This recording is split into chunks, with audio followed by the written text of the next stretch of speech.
श्रीगुरुभ्यो नमः। श्रीमन्नारायणीयं दशकं 21 जम्बूद्वीपादिषु भगवदुपासनाप्रकारवर्णनम्। मध्योद्भवे भुवः इलावृतनाम्नि वर्षे गौरीप्रधान वनिताजनमात्रभाजी शर्वेण मन्त्रनुतिभिः समुपास्यमानं सङ्कर्षणात्मकम् अधीश्वर संश्रये त्वाम्। भद्राश्वनामक इलावृतपूर्ववर्षे भद्रश्रवोभिः ऋषिभिः परिणूयमानं कल्पान्तगूढ निगमोद्धरणप्रवीणं ध्यायामि देव हयशीर्षतनुं भवन्तम्। ध्यायामि दक्षिणगते हरिवर्षवर्षे प्रह्लादमुख्यपुरुषैः परिसेव्यमाणम् उत्तुङ्गशान्तधवलाकृतिम् एकशुद्धज्ञानप्रदं नरहरिं भगवन् भवन्तम्।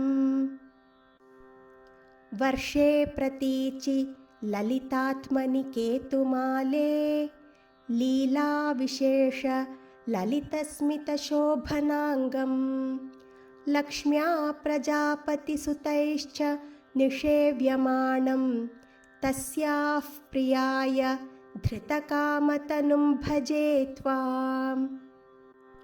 रम्येऽपि उदीचि खलु रम्यकनाम्नि वर्षे तद्वर्षनाथ मनुवर्यसपर्यमाणं भक्तैकवत्सलम् अमत्सरहृत्सुभान्तं मत्स्याकृतिं भुवननाथ भजे भवन्तम्।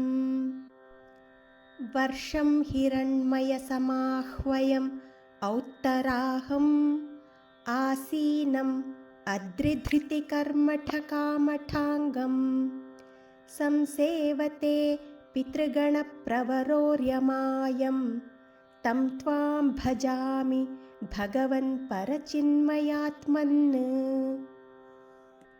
किञ्चोत्तरेषु कुरुषु प्रिययाधरण्या संसेवितो महितमन्त्रनुतिप्रभेदैः दंष्ट्राग्रघृष्टघनपृष्ठगरिष्ठवर्ष्मा त्वं पाहि विज्ञनुतयज्ञवराहमूर्ते। यां यां दिशं भजति किं पुरुषाख्यवर्षे संसेवितो हनुमता दृढभक्तिभाजा सीताभिराम परमाद्भुतरूपशाली रामात्मकः परिलसन् परिपाहि विष्णो। श्रीनारदेन सह भारतखण्डमुख्यैः त्वं साङ्ख्ययोगनुतिभिः समुपास्यमानः आकल्पकालमिह साधुजनाभिरक्षी नारायणो नरसखः परिपाहि भूमन्। प्लाक्षेर्करूपम् ऐशाल्मले इन्दुरूपं द्वीपे भजन्ति कुशनामनि वह्निरूपं क्रौञ्चेम्बुरूपम् अथ वायुमयं च शाके त्वां ब्रह्मरूपम् अयि पुष्करनाम्नि लोकाः। सर्वैः ध्रुवादिभिरुडुप्रकरैर्ग्रहैश्च पुच्छादिकेषु अवयवेषु अभिकल्प्यमानैः त्वं शिंशुमारवपुषा महतामुपास्य सन्ध्यासु रुन्धि नरकं मम सिन्धुशायिन्।